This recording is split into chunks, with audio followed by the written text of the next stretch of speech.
Ils ont couché la nuit, hein? Samedi. Dimanche, le pasteur est entré dans le culte, il n'a pas voulu prêcher. Il était trop pensif. Au milieu du culte, il a commencé à sentir de la fièvre. Il a dit aux anciens, conduisez le culte jusqu'à la fin. Moi, je vais me reposer. Après le culte, les gens sont allés le voir. La fièvre montait sérieusement. Avant même qu'on s'arrange pour l'amener à l'hôpital, à 15 heures, le pasteur est mort. C'est après une année que cette femme va faire le témoignage. Comment le pasteur... Nous sommes allés au cimetière, on pleurait cet homme de Dieu-là. On ne savait pas que le pasteur, on l'a envoûté avec le sexe. Vous, les hommes de Dieu qui êtes dans cette salle, je vous en supplie, moi aussi serviteur comme vous, ne touchez jamais à ce péché. Il y aura des pasteurs qui vont vous encourager. Les fourbes, les gens qui ont renié la foi depuis.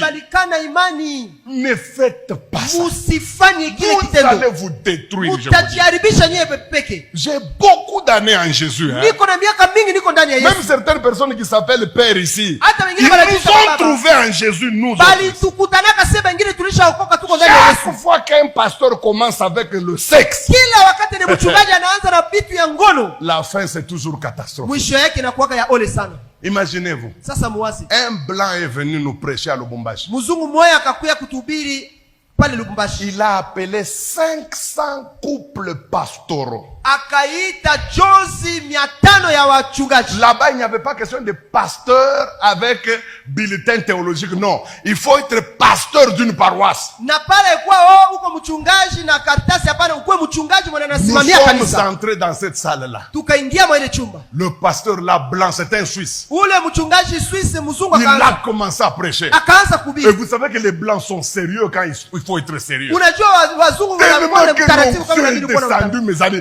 J'ai vu le blanc devenir rouge. Je ne sais pas ce qu'il a pris. Ce blanc-là a pris la Bible. Il a dit, vous êtes 500 pasteurs ici. Je jette cette Bible. Que celui qui n'a jamais connu une autre femme, depuis qu'il s'est converti, il n'a jamais connu une autre femme que sa femme. Qu'il vienne traverser cette Bible. Mes amis, j'ai vu la toute première personne. Mon père, Kabange Mulongo. Papa, à l'époque il avait 72 ans. Il marchait avec fierté. Il a dépassé la Bible. Et il a dit aux Blancs, moi je n'ai jamais fait ça. Mes amis, puis on a vu un deuxième pasteur. Un jeune. Il est venu. Il a dépassé la Bible. Nous avons commencé à attendre. Une troisième. Jusqu'au moment où je te parle. Imaginez-vous sur 500 pasteurs. 500. Il n'y a eu que 2 pasteurs qui n'ont jamais connu une autre femme. En dehors de la leur. Ndio siku niliyua sema kumbi kanisa itunawazaka kanisa ya Lubumbashi kumbi ni kabumbu tu pa kabumbu. Sake aba makubwa bote aba Lubumbashi kabumbu mashiku yote. Ces pasteurs sont des jouets, chaque jour ils nous trompent. Mimi nakwambia, je vous dis, culte naisha. Le culte est fini. Je n'avais jamais senti la chaleur comme ce jour-là.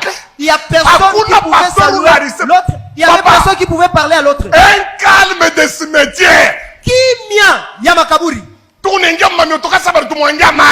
tout le monde sortait comme s'il est mouillé. Le lendemain, na kesho yake nous sommes allés rencontrer un des pasteurs de Lubumbashi. Il m'a dit, papa Esdras, ce blanc-là, il se prend pour secrétaire de Dieu ou comment? Moi, je ne voulais pas me montrer. J'ai dit non, tu n'as pas su. J'ai dit tu trompes avec la femme d'autrui. C'est lui qui c'est ce jour-là que j'ai compris que ce que nous appelons les hommes de Dieu ici, Bien-aimé, ni siku ndio nilijua watu wenye c'est tunasema que watumishi wa Mungu. ni bulundu. Et Maintenant, c'est si qui au sont- niveau des pasteurs, c'est comme ça. Na sasa kama mungasi anachukua shiko hivi. Allons au niveau de à gauche, à gauche. Tuseme sasa baimbaji. Baimbaji à gauche. Allons au niveau de Tuende kwanza kwa baimbaji. les chantres. Baimbaji. Là, Ile sasa. c'est la FIFA. Ile ndio FIFA ya busharati.